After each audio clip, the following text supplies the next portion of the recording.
আমরা আওয়ামী লীগের শুধু চাচ্ছি মানে আওয়ামী লীগের বলে পুলিশের মাইরা ওকে হাতে বাইরে কুত্তা মুক্ত দেওয়ার দরকার।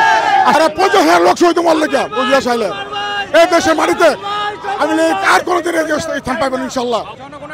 জনগণের ভোটে যদি আপনারা নির্বাচিত হন তাহলে আপনারা আসলে কি ধরনের প্রক্রিয়ায় যাবেন আওয়ামী লীগের বিষয়ে? আমরা যদি আল্লাহ যে আমাদের ক্ষমতা আসে আমরা এই বাংলার মাটিতে শেখ হাসিনার আইন ওরে গোলা ফাঁসি দেয় হাজার মানুষের জুলাই বান মরে ওর কোন দেশে তাই না আমাদের পুলিশের চোরস্তা মরে ওর ফাঁসি দেওয়া হবে হাজার লাখ মানুষের সামনে ওরা এই জায়গা করতে হবে। এবং আমাদের আমাদের জাতীয় কৃষকদের জাতীয় কৃষক নেতা আমাদের কৃষি হাদিন তরুণ ভাই আর আমাদের সঞ্চালক আমাদের শহীদুল বাবুল ভাই আমাদের যে সাহস দিচ্ছে এই সাহসের তুলনায় আমরা নিজের জীবন দিব তো শেখ হাসিনার সাহস একটা লোকের দেশে রোগ দেবো ইনশাল্লাহ। দেবো তো শেখ হাসিনা এই দেশের একটা লোক রোগ দেবো ইনশাল্লাহ। নতুন যে পার্টি গঠন হয়েছে এনসিপি জাতীয় নাগরিক পার্টি তারা বলার চেষ্টা করছে যে বিএনপি আওয়ামী লীগকে নিষিদ্ধ চাচ্ছে না বিদায়ী আওয়ামী লীগকে নিষিদ্ধ করা যাচ্ছে না। এই বিষয়ে আপনাদের কি মতামত আছে? এটা ঠিক না, এটা কথা ঠিক না ভাই, এটা ভুল। আপনি কি মনে করেন তারা এই বিষয়টি সামনে এনে একটা রাজনীতি করতে চাচ্ছে বা বিএনপিকে ব্লেম করে যাতে নির্বাচনকে পেছানো যায় বা হচ্ছে তাদের দলকে গোছানো যায় এই ধরনের কোনো প্রক্রিয়া থাকতে পারে? আমার মনে হয় আমি নাগরিক কৃষক সভাপতি মহানগর কৃষক নাগরিক কৃষক আমার মনে হয়েছে যে এটা কি ষড়যন্ত্রমূলক, এটা যাতে নির্বাচন না হয় বাঞ্চাল করার জন্য আর এই জন্য চেষ্টা করেছে। জনগণের ভোটে যদি আপনারা নির্বাচিত হন তাহলে আপনারা আসলে কি ধরনের প্রক্রিয়ায় যাবেন আওয়ামী লীগের বিষয়ে?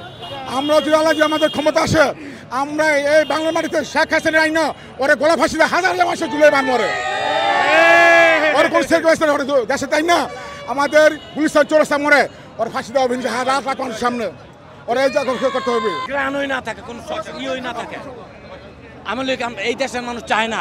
আওয়ামী লীগ এই দেশের থেকে দূরে গেছে গা এই শৈলাচার চায় না আর কোনো দিন আওয়ামী লীগ নিয়ে এখন চায় না। বিএনপি আছে, বিএনপি একটা ভালো দল আছে এটা। হ্যাঁ, আজকে উনি আমাদের দেশে ফিরেছেন এবং আমরা নারায়ণগঞ্জ থেকে এসেছি। আমরা নারায়ণগঞ্জ মহানগর কৃষক দল সহ এছাড়াও আমাদের আরও সংগ্রামী ভাইয়েরা স্বেচ্ছাসেবক দল বলেন, যুব দল, ছাত্র দল সবাই আজকে আমরা এখানে উপস্থিত হয়েছি। আজকে আমাদের খুব আনন্দের একটা দিন। আমাদের দলের যে গার্জিয়ান আজকে উনি আসতেছেন আমাদের জন্য। অতএব ওনার আপসী নেত্রী বেগম খালেদা জিয়ার জন্য সবাই দোয়া করবেন যাতে উনি আমাদের জন্য এই জনগণের জন্য দেশের জন্য কাজ করতে পারে। ধন্যবাদ।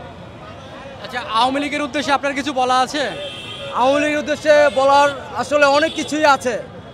এই যে আপনারা দেখেছেন জুলাই আগস্টে যেই নৃশংস হত্যাগুলো হয়েছে এটা আসলে কোনো প্রধানমন্ত্রীর কাজ হতে পারে না।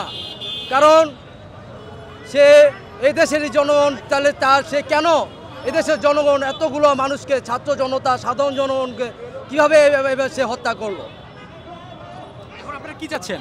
এখন আমরা চাচ্ছি আমাদের তারেক রহমান বীরের বেশে দেশে ফিরে এসে এ দেশের দায়িত্ব নিয়ে আমাদের বিএনপি সকল ভাইদের এবং সকল বাংলাদেশের সকল জনগণের ভাগ্য।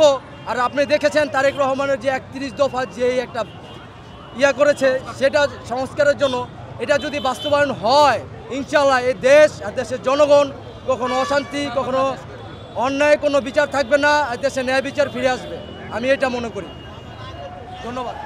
শুধুবিন্দু আপনারা এখানে দেখলেন দেশের বিভিন্ন প্রান্ত থেকে বেগম খালেদা জিয়াকে অভ্যর্থনা জানানোর জন্য এখানে বিভিন্ন ধরনের নেতাকর্মী তারা উপস্থিত হয়েছে এবং তারা যেমন সংস্কারের পাশাপাশি নির্বাচন চাচ্ছেন অতি দ্রুত এবং সেই সাথে আওয়ামী লীগের বিচারও চাচ্ছেন। একই সাথে বেগম খালেদা জিয়ার আগমনে তারা খুবই আনন্দিত, উদ্দোলিত, উদ্ভাসিত।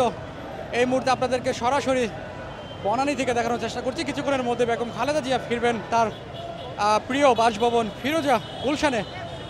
শুধু কিন্তু আপনাদেরকে শেষ পর্যন্ত দেখানোর চেষ্টা করে যাচ্ছি সদয় বার্তা থেকে। দেখতে থাকুন। ধন্যবাদ সবাইকে।